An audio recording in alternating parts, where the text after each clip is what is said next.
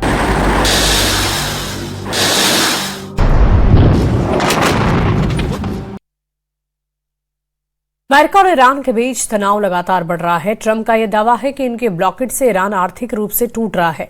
Hormuz street बंद होने से हर दिन $500 मिलियन का नुकसान हो रहा है और ईरान ने अपने दावों को खारिज करते हुए 2 के बदले 3 जहाज कब्जे में ले लिए।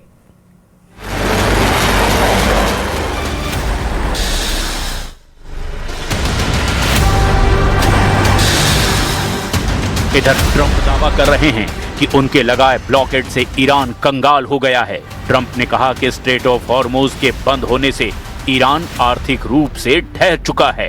ईरान इसीलिए डील के लिए गिड़गिड़ा रहा है। ट्रंप ने यह भी बताया कि ईरान को हर दिन $500 मिलियन का नुकसान हो रहा है। हालांकि ट्रंप के दावों की धज्जियां उड़ाकर ईरान ने 2 के बदले 3 जहाजों पर कब्जा कर लिया। अमेरिका ने ईरान के ये 2 जहाज कब्जे में ले रखे हैं। एक है तोस्का और दूसरा MT तिफानी। ईरान ने धमकी दी कि हॉर्मुज स्ट्रेट इजराइल के लिए पूरी तरह बैन है। मतलब ईरान और ओमान के बीच 167 किलोमीटर लंबा 40 किलोमीटर चौड़ा हॉर्मुज तेल गलियारा युद्ध का एपिसेंटर बन गया है। कमांडर वाहिदी का प्लान ट्रंप को हॉर्मुज फ्रंट पर फंसाए रखना है, जिससे ज्यादा से ज्यादा समय का इस्तेमाल हथियारों को जुटाने में किया जाए। तेहरान में मिसाइलों की परेड निकालकर ईरान ने यह जता दिया कि उसके रॉकेट गोदाम पहले से कहीं ज्यादा भरे हुए हैं। इस बीच सीज फायर एक्सटेंशन बढ़ाने के पीछे भी अमेरिका की दलील सामने आई है। अमेरिकी न्यूज आउटलेट एक्सियोस की रिपोर्ट में जानकारी दी गई कि ट्रंप ने ईरान में अंदरूनी गुटबाजी खत्म करने के लिए समय सीमा को बढ़ाया है। पश्चिमी मीडिया का दावा है कि IRGC के बड़े कमांडरों की मिलिट्री काउंसिल सब कंट्रोल कर रही है। खामनेई ऊपर जरूर हैं, लेकिन उन तक पहुंच के लिए पॉलिटिकल लीडरशिप इस वक्त IRGC और उसकी मिलिट्री काउंसिल पर निर्भर है। सवाल ऐसे में ये है, क्या फैसले IRGC या जनरल अहमद वहीदी ले रहे हैं? कालीबाफ से लेकर अराकची तक सब सीज फायर पर वही रुख आगे कर रहे हैं जो वाया IRGC उन तक पहुंच रहा है। जनरल वाहिदी का दबदबा ईरान में आज से नहीं है। वो अली खामनेई के भरोसेमंद हैं। उन्हें कमांडर सुलेमानी का खास कहा जाता है। ईरान के इस वॉर कमांडर ने बड़ी जिम्मेदारियां बखूबी निभाई है। जनरल वाहिदी इब्राहिम रईसी के कार्यकाल के दौरान ईरान के गृह मंत्री थे। महमूद अहमदी नेजाद के राष्ट्रपति पद पर रहने के दौरान वाहिदी रक्षा मंत्री के पद पर भी रहे। जनरल अहमद वाहिदी पहले कुद्स फोर्स के कमांडर रह चुके हैं। वो भी कासिम सुलेमानी की इस एलिट यूनिट के कमान संभालने के पहले की बात है। अर्जेंटीना में 1994 में हुए AMIA बम धमाके के मामले में भी इंटरपोल ने वाहिदी को वांटेड करार दिया था। जनरल वाहिदी की सोच सुप्रीम लीडर अली खामनेई से मेल खाती है। वाहिदी अमेरिका और इजराइल से समझौते के सख्त खिलाफ बताए जाते हैं। हॉर्मुज पर उनकी बनाई शर्तें ये बता रही है कि ट्रंप कितनी भी कोशिश क्यों ना कर लें, युद्ध रुकने वाला नहीं है। ईरान की संसद ने हॉर्मुज पर कंट्रोल के लिए 12 पॉइंट का एक बिल तैयार किया है। संसद से मुहर लगने के बाद ईरान कानूनन तरीके से हॉर्मुज पर कंट्रोल कर सकेगा। ईरान के नए बिल से सबसे ज्यादा नुकसान इजराइल और उसके करीबी देशों को होगा, जिसमें ग्रीस, UAE, सोमालीलैंड भी शामिल है। मेहर न्यूज के मुताबिक ईरान ने जो प्रस्ताव तैयार किया है उसमें हॉर्मुज को अपना हिस्सा बताया है। इस प्रस्ताव में कहा गया कि जिन देशों ने जंग में अमेरिका को नुकसान पहुंचाया है उनके जहाजों को हॉर्मुज से गुजरने की मंजूरी नहीं दी जाएगी। इजराइल के दोस्त देश को अपने जहाज ले जाने के लिए ईरान की सर्वोच्च परिषद से इजाजत लेनी होगी। जब इजराइल पर संकट आएगा तो अमेरिका कहां चुप रहेगा? जाहिर है ट्रंप युद्ध से दूर नहीं रह सकते। कम से कम जनरल वैदी के वॉर कमांडर रहते। अमेरिका इजराइल को बराबर टक्कर मिलने की गारंटी दी गई है।